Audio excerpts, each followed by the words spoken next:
participação, mas acho que não cabe. Oi? Fica à vontade. Eu acho que depois da aula do professor Mangabeira é quase uma ousadia estarmos aqui. Mas, de qualquer forma, o que eu preparei para apresentar, eu acho que é uma ilustração, acaba sendo uma ilustração de uma série de pontos que o senhor colocou, né? Então, prosseguindo aqui nesse painel, agradeço aí muito ao convite do professor João Amato e a oportunidade de estar aqui de volta na casa, que afinal de contas eu sou parte da minha vida se deve ao USP, meu mestrado e meu doutorado aqui. Tá? Então, a ANEGEP é a Associação Nacional de Estudos de Empreendedorismo e Gestão de Pequenas Empresas e é responsável por estar interagindo com a academia no sentido de disseminar e compartilhar esses conhecimentos por uma série de mecanismos que são conferências, seminários regionais e a revista científica da área. Tá? Então, o que eu queria falar rapidamente, vamos ver se eu consigo, é ilustrar como que isso está se refletindo no Brasil. Como é que o Brasil, nesse contexto mundial, como é que ele está comparativamente? E, nesse olhar de fora, olharmos dentro esse universo de empreendimentos, esse ecossistema de inovação do Brasil. E, afinal, pensarmos um pouco qual é o melhor caminho, qual é o nosso modelo, né? Para começar, no Global Entrepreneurship Index, né, a todo ano tem uma série de comparativos e toda a configuração do ecossistema, como é que a gente se posiciona? Vocês podem ver aí pelo mapa, pela atividade empreendedora, que a gente situa no máximo ali perto da média, né, pela coloração verde. Tá? Eu destaquei do lado direito, vocês veem que o país está posicionado na tropa mais do fundo, né? No 98ª posição entre 137 países. Vocês destacam lá nos fatores 10, 11 e 12, que a gente tem uma inovação de produto e processo bem relativamente baixos. Tá? No ambiente internacional de fazer negócio, aqui dentro realmente a coisa é difícil. A gente está se posicionando aí entre 190 na posição 125, ou seja, a gente tem uma série de gargalos, uma série de mazelas que nós já conhecemos, mas que nós precisamos tratar. Caso contrário, no way da gente poder avançar. Então vocês veem aí, não são nem as condições relativas à inovação, à sociedade de conhecimento, realmente são passos que nos amarram, desde o pagamento de impostos elevados, o quanto se gasta de energia e de tempo para isso, a dificuldade de se obter uma série de permissões, enfim. No mundo existe uma outra comparação entre as 63 economias, que é relativamente a como nós estamos na nossa competitividade global. Quem faz parte aqui desse estudo é a Fundação Dom Cabral, e repetidamente o Brasil se coloca no pelotão lá do fundo. Veja que nesse ano 2018, a gente só conseguiu superar a Croácia e Mongólia. Ou seja, estamos muito mal e num processo, o que é pior, é de involução. Tá? Então, quando a gente destaca comparativos relativamente à inovação, a ecossistemas de inovação, a nossa posição ela fica bem assim no pelotão intermediário, tem uma série de condições que nos restringem, que são nossos gargalos. Então a gente pode ver que temos desde o aspecto da infraestrutura global, né, ali do lado esquerdo, quando existe um pilar, que é esse do lado esquerdo, que são, afinal, o que a gente consegue gerar criativamente ou de inovação com todas as condições que a gente tem. Então a gente percebe que a gente está numa posição bem desfavorável, 78 entre muitos países, tá? Apesar de que no ambiente já existe uma certa sofisticação de mercado, uma série de condições para isso, tá? Aqui são métricas de qualidade e inovação. O Brasil está na parte de baixo, entre os países de economia média, né? E vocês percebem que essa barra de 3 cores, ela destaca, a partezinha azul é a que tem relativamente a nossa posição com relação a patentes ou geração de coisas realmente novas. Vocês veem que fica quase imperceptível, né? Ou seja, nesse estudo se destaca que realmente os grandes clusters, ou seja, as grandes ínsulas, né, de inovação, estão nos países mais avançados. Entre os 100 aparece Brasil, Índia, etc., mas lá uma posição bastante desprivilegiada. Aqui é um material que é da própria Secretaria Especial de Micro e Pequena Empresa e que destaca e ilustra bem o que o professor Mangabeira nos disse. Quer dizer, você tem um imenso pelotão de pequenos, desde os informais, as pequenas empresas, os microempresários individuais, e só lá no ápice é que você começa a ter empresas ou empreendimentos que sejam com uma melhor condição de competir, com melhor condição de serem intensivas em conhecimento, tá? Então, só lá...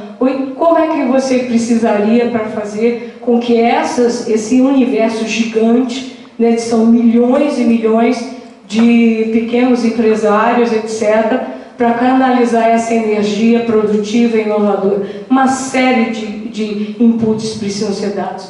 E quando se olha o universo de empresas do Brasil, existe esse site muito interessante, que é atualizado online, com todas as informações oficiais. Essas são informações de 2 dias atrás. Então, o universo é um universo gigante, de 21 milhões de pequenos empreendimentos. Mas vejam, quando se destacam lá, quando você vai nas estatísticas, realmente são pequenos negócios tradicionais, não inovadores, não acrescentam realmente grande coisa na balança, sobretudo na balança de exportação, que tem a ver com inovação. E aí vocês podem destacar lá atividades econômicas, etc. Acontece que nessa sociedade de conhecimento, para você ter empreendimentos intensivos de conhecimento, precisam que uma série de atores, uma série de condições, elas realmente atuem de tal forma que permitam que a gente avance, né? Então, tem uma série de condições que, por exemplo, o PRODEM, que é o Programa de Desenvolvimento Empreendedor, que é do professor Hugo Cantos, na Universidade General de Sarmiento, ele vem estudando uma série de condições e comparando esses ecossistemas numa série de pilares, Então, você percebe que tem vários pilares aí que nós precisamos atuar. No Brasil, esse ecossistema de inovação, ele foi, sobretudo, começando a ser impulsionado pelo papel indutor do governo a partir de 84. Tem-se aí uma participação da Amprotec desde 87, uma série de parques e programas que têm sido incentivados a partir de 2009, mas, como destacou o professor, quer dizer, essa série de agentes do ecossistema precisam estar articulados e sinérgicos de tal forma que se fomente essas trocas, a confiança de tal modo que, sobretudo, os pequenos empreendimentos, eles consigam ter as condições mais favoráveis e não desarticuladamente como normalmente você percebe. Quer dizer, os diversos atores atuando em diversas direções, quando na verdade você precisaria de toda uma política que se organizasse no sentido de poder alinhar esses esforços. Quando você pega o mapa do Sistema Brasileiro de Inovação, isso aí da ANPEI, eu quero destacar que aqui na parte de baixo vocês começam a perceber que nessa trama de relações, nessa trama de trocas de informações, etc., as pequenas empresas, elas e organizações sociais, elas ficam mais à margem, né? Há uma necessidade de fazer com que elas tenham mais acesso e sejam mais centrais nessa rede e consigam se beneficiar de todo esse suporte desse esquema. Tá? Como acontece em outros países, realmente essa produção, essa mais intensiva de conhecimento e inovação, ela é insular no Brasil. Você tem toda uma concentração de áreas geográficas por uma série de razões, inclusive por causa da estrutura de universidades, de institutos, etc., e sobretudo concentrada mais no sudeste do país, e que faz com que realmente todo essa potencialidade que nós teríamos, ela seja bastante desperdiçada nos outros estados, né? Então, os desperdícios realizados no país, em termos da inovação, vocês percebem que atividades internas de pesquisa e desenvolvimento, até que eles dizem que tem, 31%, é até significativo. Mas resta saber realmente o que eles estão chamando isso de pesquisa e desenvolvimento ou aquisição, enfim. Quando você pega as cidades mais inovadoras do país, é lógico que isso aí varia em função do comparativo, em função dos pontos que são colocados. Esse da Época Negócio desse ano coloca uma série de cidades que, como vocês veem, estão bastante concentradas no sudeste do país. Tá? Temos essas ínsulas, né, esses locais com esse dinamismo que estão potencializando muito mais esse empreendimento intensivo em tecnologia e conhecimento. Destaco aqui, sobretudo porque não é do Sudeste, lá o Porto Digital, em Recife, mas temos também no centro do país, um exemplo aí, a BH Tech em Minas Gerais, a Florianópolis também se destacando, no Rio de Janeiro, né? O Rio de Janeiro lá no Fundão, o Parque Tecnológico, tá? Como um exemplo de uma aposta, né? Destacam-se, já começam a se destacar lá no sul, o Tecnocinos, que é do parque lá de São Leopoldo, que já tem uma exceção internacional bastante interessante, fomentando bastante troca. E, lógico, não poderia falhar de dizer a prata da casa. Aqui o CETEC, a incubadora, que tem fomentado já há décadas esses empreendimentos de alta densidade tecnológica em diversos ramos, né? E que contribuindo aí até com patentes, se bem que ali naqueles cômputos, naqueles números, entram marcas também. Tá? Eles não destacaram exatamente quantas patentes. Mas esse é um gráfico interessante para mostrar que os investimentos, os aportes feitos nesses negócios, nessas startups, elas retornam para o governo e para a sociedade, elas realmente multiplicam. Então, é um destaque que se faz no sentido de que esses recursos de fomento, eles acabam impulsionando e gerando, impactando um retorno positivo para a sociedade. Agora, resta saber, e aí vai para a gente também pensar, qual seria realmente o nosso modelo. O nosso modelo e eu canso às vezes de me ver em situações que as pessoas repetidamente falam e tentam emular o Vale do Silício no país. E levando as pessoas a simplesmente pensarem que a gente pode replicar aqui todas as condições que que frutificaram dessa forma nos Estados Unidos. Ou a gente teria que pensar em outros modelos, como, um exemplo, o modelo alemão Mittelstand. Tá? Mas nessa forma, ou seja, o modelo lá do Vale do Silício destaca essa perseguição para você gerar modelos escaláveis, de impacto, etc., que cheguem nos unicórnios. Acontece que a fauna dos empreendimentos, ela é muito mais ampla e vasta, e não, os unicórnios são, talvez, 1 em 1 milhão, né? Aqui na América Latina, a gente tem pouquíssimos exemplos de unicórnios. A gente pode falar do Mercado Livre, lá na Argentina, e quem sabe o pessoal já está destacando o Nubank aqui no Brasil. Acontece que naquela curva do lado esquerdo, e esse aí é um material do professor Hugo Cantes, né, que eu referi, ele fala, existe uma série de empreendimentos que são dinâmicos também. Eles crescem em velocidades distintas, mas como eles têm um número muito grande, eles impactam na economia, impactam significativamente. Então, valeria a pena nós colocarmos os olhos também nesses outros empreendimentos, não simplesmente só nas gazelas ou nos unicórnios, mas os que crescem em outros ritmos, mas que também conseguem agregar em termos de impacto, em termos de agregação de conhecimento e tudo mais. Então, na Argentina, né, você tem aí vários exemplos aí ao longo dessa curva, logicamente chegando na que tem velocidade e impacto muito maior que o Mercado Livre, que é o unicórnio. Mas você tem toda uma fauna de empreendimentos que podem ser ajudados a serem intensivos em tecnologia e agregarem muito mais, né, do que simplesmente ficarmos perseguindo um modelo de um negócio que vai entrar nos 260 que existem no mundo, que são unicórnios, tá? Ou seja, e o outro modelo para se pensar é justamente o alemão, que é uma economia exportadora de bens, né? Apesar dos seus custos trabalhistas elevados, mas que eles conseguem e têm conseguido ao longo até de mais de centenas de anos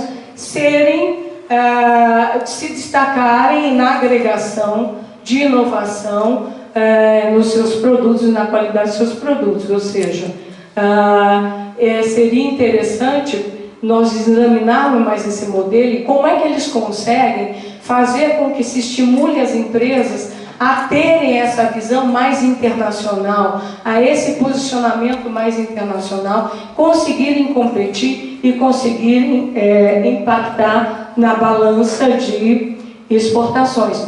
Ou seja, para elas encontrarem um caminho e um posicionamento de mercado em que elas consigam competir e agregar em várias áreas e setores de tecnologia e resultando em impactos para o país. No Brasil, a gente tem destaques de pequenas empresas que estão aí agregando tecnologia e se mostrando no mercado graças a uma série de condições.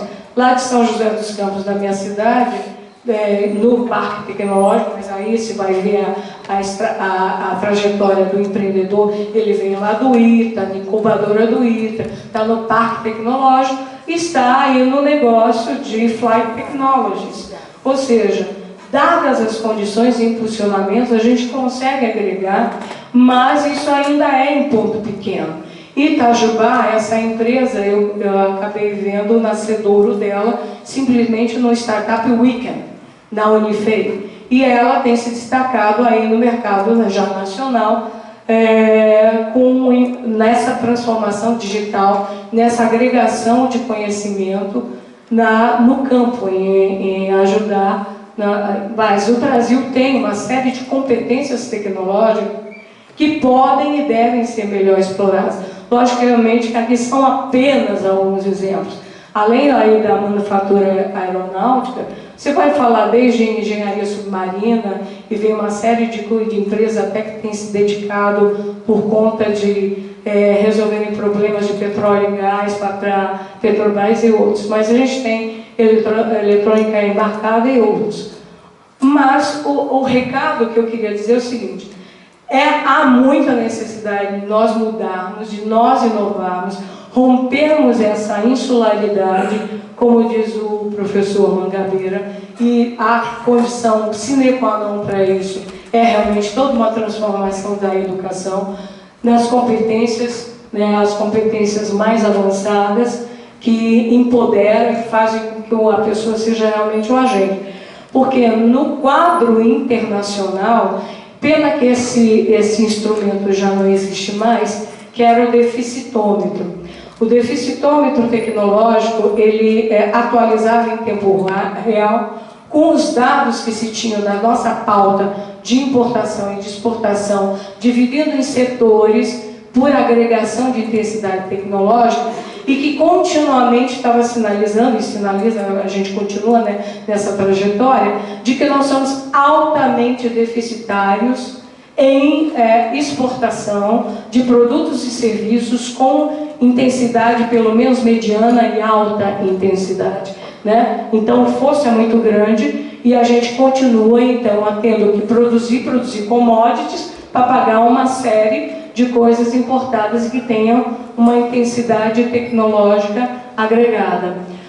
Os atores, quer dizer, o que eles esperam, o que os atores em todo esse sistema, pelo menos segundo o que a ANPEI levantou, o que eles querem, né? O que eles demandam? Lógico, tem desde redução de burocracia, mas tem uma série de coisas que tem a ver com essa construção intersetorial, esse diálogo, esse compartilhamento, enfim, fazer com que essas redes sejam muito mais ágeis e compartilhadas e ajudem, de fato, que a gente tenha a criação de startups, de pequenas e médias empresas, que realmente contribuam para mudar esse cenário e esse cenário de dependência em que a gente está.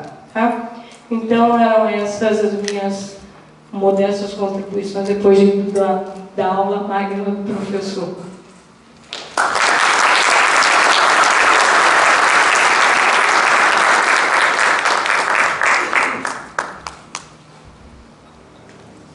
Muito obrigado, professora Rosemary, pela interessante apresentação, recheada de dados muito atualizados e, ao mesmo tempo, também revelador de que há esperança, ainda que, como ilhas de excelência, experiências de empreendedorismo bastante avançados. Eu acho que isso vai ser também um elemento interessante para um debate no final aqui dessa sessão. Muito obrigado mais uma vez. Eu gostaria de passar a palavra de bate-pronto também ao professor Rubens Cua para as suas considerações antes de a gente abrir para um debate. Muito obrigado mais uma vez por...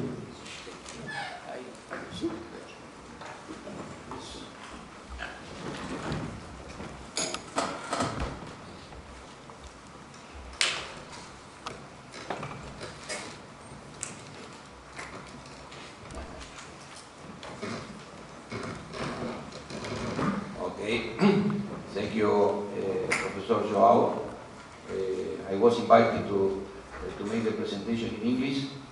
Sorry, because I can't speak Portuguese. Sorry for my English, because the pronunciation is not the best, but I promise to... ¿Español mejor? Sí. ¿Sí? Ok. Gracias, muito obrigado. La presentación está en inglés, pero voy a traducir también. Fui invitado a charlar unos minutos sobre la evolución de las pymes, la internacionalización y el dilema o el desafío de la innovación y la introducción de tecnología. Por lo tanto, vamos a tratar de, en primera instancia, de dar un contexto de lo que significa el grupo PYME, pequeña y mediana empresa. En algunos países más pequeños de la región, en Latinoamérica, se lo vincula fuertemente a la micro y pequeña empresa. En otros países más grandes se hace una diferenciación mayor. Lo que mencionaba recién Rose, en Europa y en particular en Alemania, Mittelständische Unternehmen es un sector más bien de empresas más grandes y por eso hay una diferenciación. Pero en general vemos que las pymes, sobre todo en el caso de nuestros países de Mercosur, los hermanos brasileños, somos muy buenos socios, pero salvo en el fútbol, después en el resto creemos que tenemos hemos desarrollado en los últimos 20 años una serie de investigaciones en conjuntos donde hay una muy buena complementariedad y una disminución del desvío de comercio a partir de la Unión Aduanera que empezó en 1995. Y ese conjunto de pequeñas y medianas empresas representan una buena porción del empleo, también una buena porción del conjunto de producto generado por cada país, pero al mismo tiempo nos presenta ciertos desafíos respecto a la internacionalización, a su inserción internacional. Uno de los indicadores básicos en cualquier ranking es el grado de internacionalización de la economía y en particular la inserción internacional de las pequeñas y medianas empresas. Pero, y esto lo planteo como una pregunta, ¿es realmente para las pequeñas y medianas empresas un indicador de competitividad su internacionalización cuando los campeones tradicionales a nivel mundial de participación de pymes en la internacionalización, llámese Italia, Taiwán, han venido disminuyendo su participación y países como Estados Unidos han crecido? Hoy por hoy alrededor del 30% de las exportaciones de Estados Unidos están realizadas por pequeñas y medianas empresas, cuando tradicionalmente Taiwán, que era el principal país, ha venido disminuyendo su participación, lo mismo que Italia y Corea del Sur. Entonces, cuando uno ve la cantidad de establecimientos, claramente el número es importante, tomando los datos de CEPAL, básicamente, y del Banco Interamericano de Desarrollo, que colecta periódicamente datos en toda nuestra región, podemos observar que el número de establecimientos es claramente mayoritario, pero el aporte que desarrolla, sobre todo en términos de producto, es relativamente más bajo. A su vez, si tomamos 4 países, en el caso de Argentina, Brasil, Chile y México, vamos a ver que las micro y pequeñas empresas generan una buena porción del empleo, mucho más de lo que uno supone en términos de la participación de producto. Y por supuesto es prácticamente inexistente su participación en las exportaciones. Y ahí presento un segundo desafío de análisis. La internacionalización para las pequeñas y medianas empresas significa básicamente exportación, es decir, volcar productos de manera tradicional en el mercado internacional, o tal vez tiene otras dimensiones mucho más complejas que deberían ser analizadas al momento de los índices, los rankings y el análisis de la incorporación de las empresas en el mercado internacional. Por supuesto que si uno toma, por ejemplo, el caso de Chile, la participación es mucho menor, a pesar de que la apertura de la economía es mucho mayor. Y Brasil es una economía grande con una apertura baja y con una participación interesante de pymes directamente en la exportación. Un tercer punto es la participación de las empresas pymes en las cadenas de valor, que llevan a que tengan un estándar internacional, pero que no forman parte de las estadísticas. A su vez, sabemos que dentro del concepto de cadena de valor, las pequeñas y medianas empresas representan una porción importante del valor agregado en el producto final que seguramente bajo el concepto o la presentación de la competitividad sistémica vemos que es un conjunto de vinculaciones transaccionales, muchos de los cuales están basados en confianza, pero al mismo tiempo también en transacciones, en contratos, que pueden ser contratos formales o no formales. La mayoría de ellas no son formales. El profesor Mangabeira Unger se refirió recientemente a el nivel de confianza entre los actores y la cobertura institucional para el desarrollo de la actividad. En el caso de la competitividad sistémica, nos lleva claramente al análisis del clúster, pero nosotros en los últimos tiempos, en particular en el ámbito en que nos desempeñamos de investigación en la red Pymes, venimos trabajando sobre también el aporte de las pequeñas y medianas empresas al valor agregado de las compañías, al valor agregado de las cadenas de valor. Si uno toma la industria vitivinícola, muy importante en la zona de Cuyo, en Argentina, y o toma la industria del vino en California, y vamos a ver la cantidad de actores. Y sobre el precio final, la industria que coordina, que de alguna manera dirige el clúster, aporta un valor agregado relativamente bajo en términos del aporte del resto de los participantes en la cadena. Y ahí hay una ventana de oportunidad muy importante, porque en esta etapa en la que estamos transitando, de lo que se denomina Industria 4.0, claramente estamos en presencia de una profundización de los vínculos y de la conectividad. Esos vínculos a su vez se dan en un límite de mayor eficiencia y con relativamente crecientes barreras de ingreso.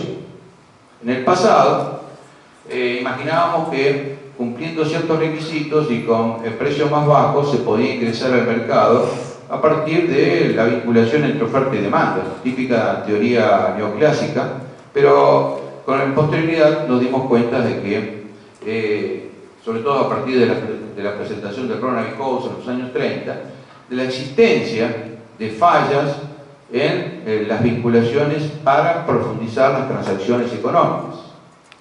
Y esto es un ejemplo claro. Tenemos una posibilidad de ingresar dentro del circuito, pero la mayoría de las pymes, en particular en términos de comercio internacional, lo ve muy lejos. La percepción es, no digamos negativa, pero sí es, la probabilidad de éxito es baja. Sabemos que las decisiones se toman sobre la base de incertidumbre y bajo nivel de información. Y por lo tanto, a nivel microeconómico, las percepciones o las expectativas juegan un rol importante. La mayoría de los empresarios, pymes, no cuentan con una estructura suficiente de gerencias, es decir, genéticamente la empresa debe desarrollar muchas actividades, pero como decimos en la jerga futbolista, hay que patear el córner y saltear a cabecear al mismo tiempo, y eso nos lleva a pensar de que las expectativas y la dosis de incertidumbres reducen la capacidad de toma de decisiones que van a impactar en el futuro y que de alguna manera disminuye la capacidad de crecimiento y de generar mayor actividad por parte de las pymes. En general, los observatorios pymes que se desarrollaron en los años 90 en nuestra región, llámese SEBRAE, llámese Observatorio PYME en Argentina, continúan con la prédica de los indicadores de evolutivo, y si uno mira en el largo plazo, los problemas sí, son más o menos los mismos, lo que de alguna manera es bastante desalentador, digamos, porque estamos ya hablando de Industria 4.0, estamos hablando de una complejización del aporte a la competitividad sistémica. Estamos hablando de, a su vez, que los clústeres van cambiando en su conformación, pero los problemas a los cuales se enfrentan las pequeñas y medianas empresas se van profundizando, pero son más o menos los mismos, ¿sí? Falta de acceso a tecnología, problemas de financiamiento, problemas de capital humano, problemas de desarrollo, de inteligencia, de estrategia, pero al mismo tiempo vemos que la cantidad de pymes sigue de alguna manera fortalecida en términos de su participación en cadenas de valor. Estamos hablando siempre y focalizándonos en las industrias manufactureras, es decir, básicamente las pymes manufactureras, que son las que básicamente sufren más la apertura económica, los vaivenes macroeconómicos, los problemas del contexto, donde hay básicamente bienes y servicios transables.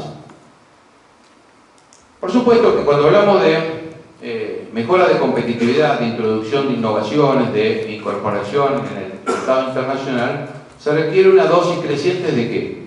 De investigación y desarrollo, que se traduzca de alguna manera en lanzamiento de nuevos productos, nuevos procesos, mayor eficiencia, claramente las pymes de Latinoamérica son empresas dominadas por la eficiencia. En general no son empresas que lancen nuevos productos, sino que son empresas que buscan innovar a partir de incorporar tecnología.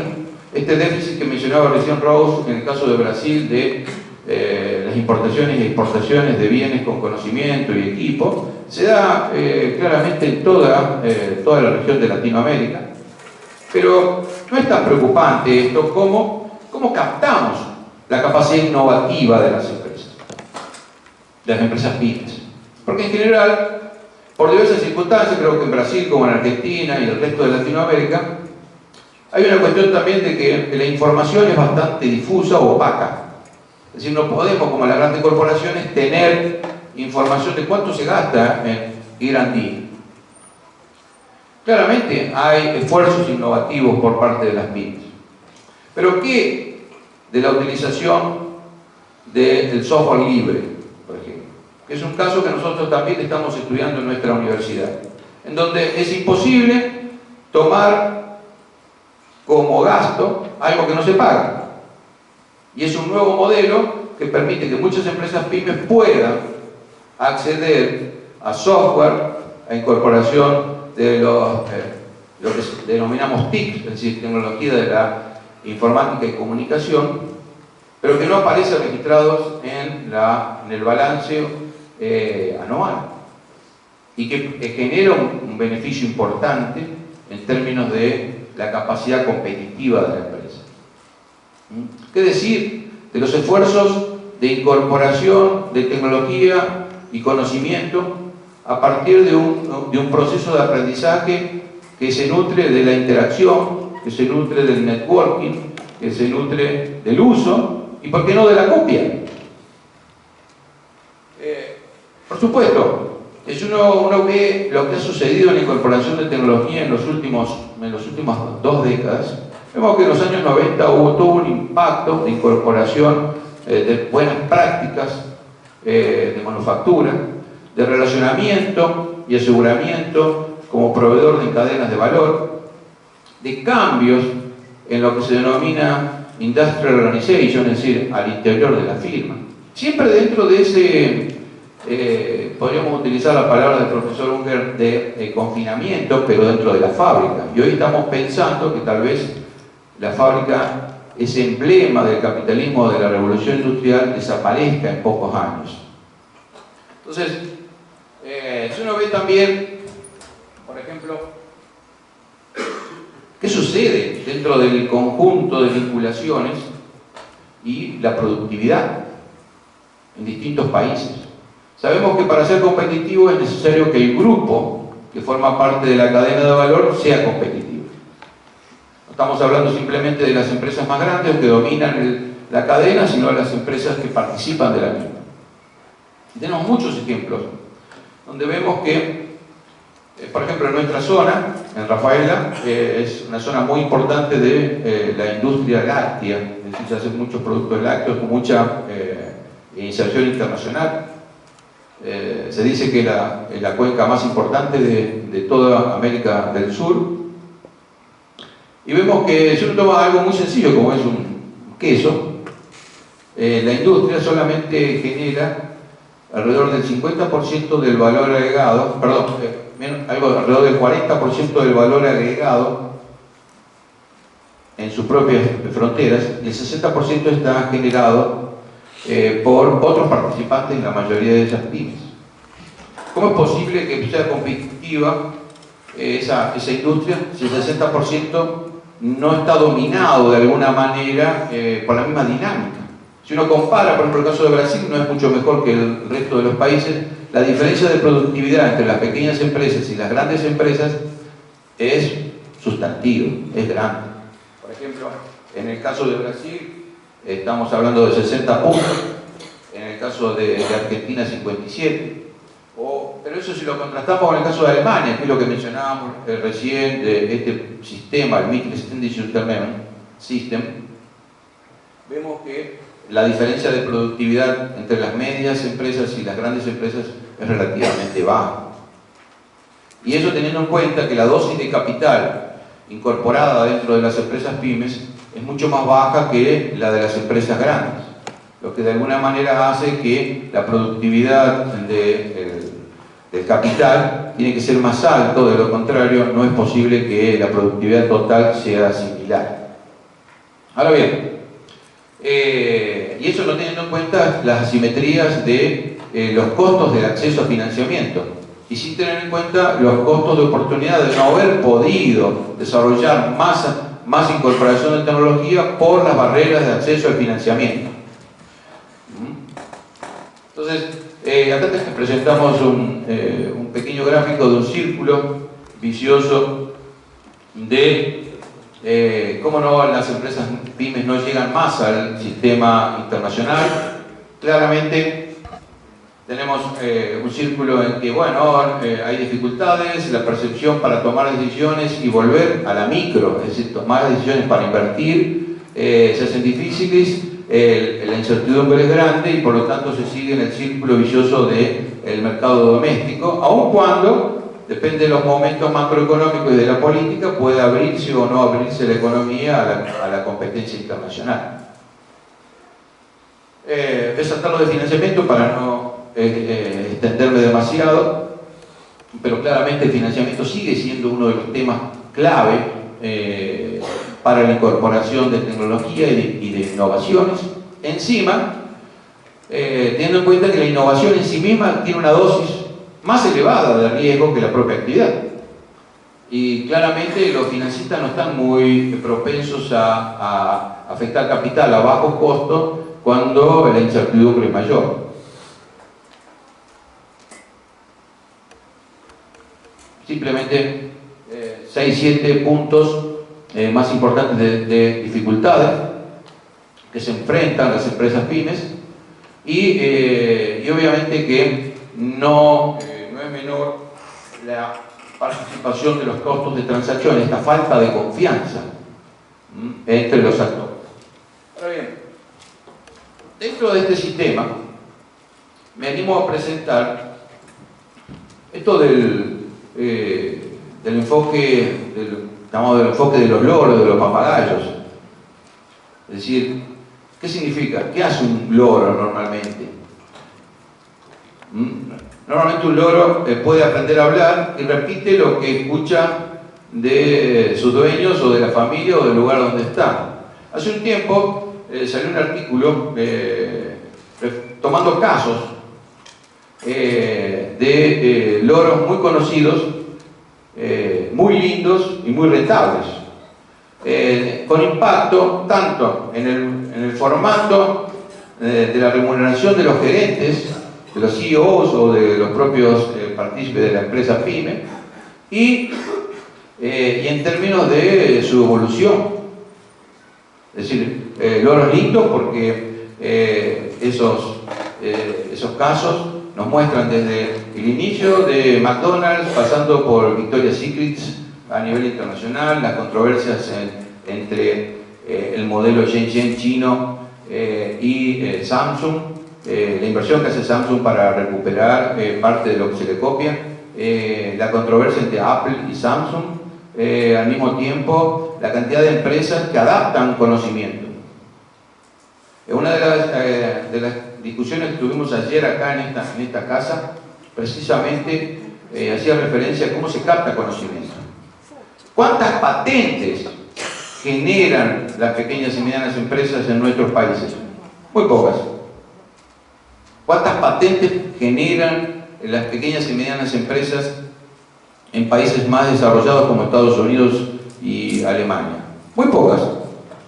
En realidad lo que hay una diferencia es en la capacidad financiera de acceder a las mismas. Cosa que de alguna manera nos lleva a pensar, las empresas pymes, ¿tienen capacidad para innovar? Claramente que sí. Lo que pasa es que hasta ahora no hemos tenido la suficiente capacidad para captar esa capacidad de innovación y poder medirlas. Porque estamos en general utilizando herramientas tradicionales de medición de estadísticas. Pero, ¿cuánto más se accede a mejorar la productividad de una empresa si los costos de ingreso, las barreras de acceso al conocimiento se reducen. Eso es una ventana muy importante para las universidades. ¿Cuáles son las oportunidades que aparecen luego de este panorama, tomando algunos de los estudios de la CEPAL? Nuestra universidad está trabajando ahora en conjunto con la CEPAL para precisamente analizar empíricamente casos y impacto de lo que se denomina Industria 4.0 y digitalización en pymes manufactureras de Brasil, Argentina y Colombia. Entonces vemos que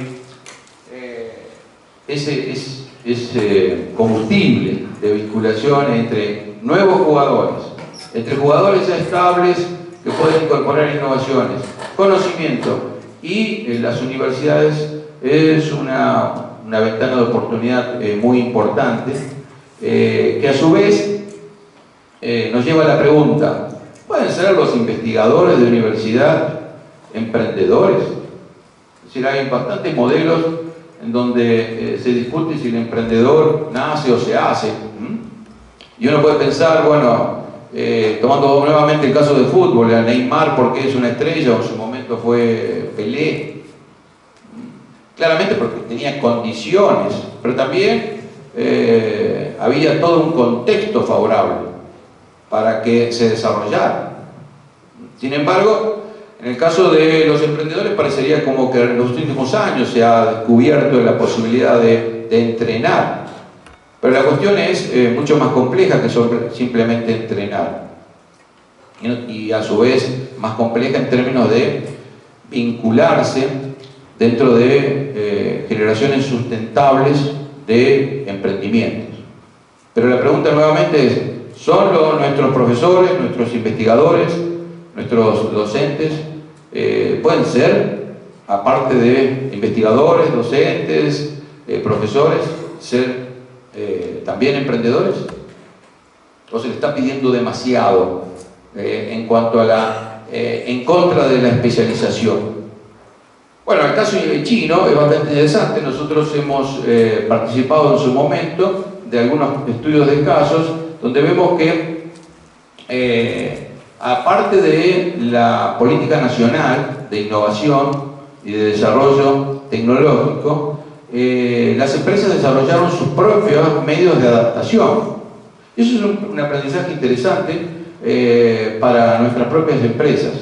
No solo el mercado se nutre de oferta, sino también de demanda. Si las empresas no están capacitadas para demandar, es difícil que la oferta pueda acercarse solamente, digamos, es un esfuerzo compartido, y eso es lo que ha sucedido en muchos casos, sobre todo en el sur de China. Bueno, ¿qué nos presenta actualmente como desafío esto que se ha denominado la industria 4.0? Claramente vamos desde la generalización de la utilización de la informática. Creemos que la informática hoy por hoy es lo que en su momento fue el lenguaje o la aritmética para la sociedad. A su vez, vemos que la automatización se va generalizando. A su vez, la incorporación de inteligencia artificial, Big Data. Vemos muchos ejemplos. Y la pregunta es, ¿las pymes cuán lejos están industriales de nuestros países están respecto a esta nueva dimensión de la industrialización? Vemos que en cuanto a robots, ¿quiénes son los que más están ofreciendo? ¿Qué países? Y vemos que México, bajo el impulso de Estados Unidos, ha incorporado una cantidad de producción de robots, pero el resto de los países de la región estamos fuera de ese mercado. ¿Cómo es el stock de incorporación? Nuestros países somos fuertemente productores de commodities, dominados por la producción, por la eficiencia. Competimos en mercados altamente, digamos, atacables, tanto desde el punto de vista de calidad por precio. Y vemos que en el caso de alimentos hay una baja incorporación en comparación a la industria automotriz o a la electrónica. Y vemos que va creciendo, salvo el caso de alimentos, que podría ser una de las estrellas de actividad con mayor utilización y sustentabilidad de recursos naturales en nuestra región. Y tomando una consultoría que encargó Deloitte, eso es interesante, las universidades en general estamos un poco atrás respecto al futuro, más allá de la reflexión que podamos hacer, y vemos que se predice que para dentro de pocos años los nuevos clústeres de vinculación van a estar concentrados en esta región y básicamente en el sudeste asiático. No parecería novedad, lo que parece interesante es que los tamaños van a ir cambiando y la producción se va a ir focalizando de una manera mucho más flexible que en el pasado. Vemos que el caso claramente de Estados Unidos, Alemania, en Europa, y el caso de China y el sudeste asiático es impresionante. Y uno pregunta, ¿qué es la primera imagen? ¿Qué es la primera imagen? Claramente nosotros diríamos una torta, una cake. ¿Sabemos para qué sirve? ¿Sabemos cuántos productores hay? No, pero sabemos que hay muchos y no es importante. Ahora, la segunda imagen, ¿qué es? Para los ingenieros, tal vez. Bueno, es una cosa muy común que es una bomba de agua de un motor, digamos. Es decir, ¿sabemos quiénes son los productores de esta bomba de agua? No, normalmente no lo sabemos. Sabemos más de Coca-Cola, de Facebook, ahora de Amazon, las plataformas. Pero ¿cuántos productos de esta característica van a tener que ser mutados en el corto plazo? El auto eléctrico no usa más bomba de agua, no usa más por ejemplo, bombas de aceite, radiadores. Hay una serie de elementos que van mutando y hay una gran cantidad de pequeñas y medianas empresas que forman parte, tanto en Alemania como en Brasil, de la cadena de valor. Pensar o repensar la industria 4.0 y el impacto de la digitalización es mucho más complejo que suponer cuánta mayor eficiencia van a captar las empresas que incorporen todo el cúmulo de los 8 puntos que van desde el robot hasta la inteligencia artificial. Muchas gracias.